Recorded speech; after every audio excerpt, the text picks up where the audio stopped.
Ce matin-là, c'était devenu trop dur. J'avais perdu l'envie de faire un métier raisonnable dans lequel je ne me retrouvais plus. Je crois que j'ai toujours été guidée par l'envie, le sens. C'est pour ça que j'ai d'abord travaillé dans la musique, mais au bout de quelques temps, je me suis rendu compte que quelque chose manquait. Étant passionnée de voyage, je me suis formée pour devenir hôtesse de l'air. Et puis le Covid est arrivé.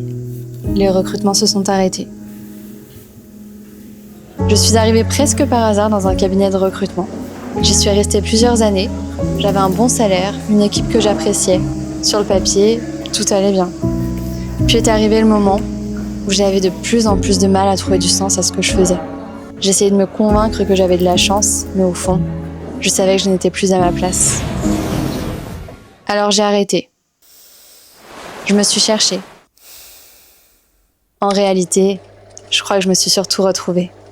Je me suis revue plus jeune, avec une caméra à la main, à embarquer ma sœur, mes cousins, cousines, mes copines, dans des courts-métrages, des films d'horreur d'ailleurs, alors que je suis incapable d'en regarder un. Je pouvais passer des heures à monter, à chercher la bonne musique, le bon rythme, la bonne émotion, et je ne voyais pas le temps passer. Alors je me suis posé une question toute simple. Et si je pouvais faire ça, là, maintenant, pour de vrai ? Évidemment, on m'a dit que ce serait un métier difficile, qu'on gagnait mal sa vie, que beaucoup avaient du mal à s'en sortir. Mais à quoi bon bien gagner sa vie si elle ne nous fait pas vibrer ? Aujourd'hui, je fais le pari un peu fou de suivre mon cœur en voulant faire ressentir à travers mon objectif. L'harmonie d'une villa, la sérénité d'un hôtel, la grandeur des paysages, la nostalgie des lieux de vacances. Parce que je suis convaincue que ce qui nous guide, ce sont avant tout les émotions.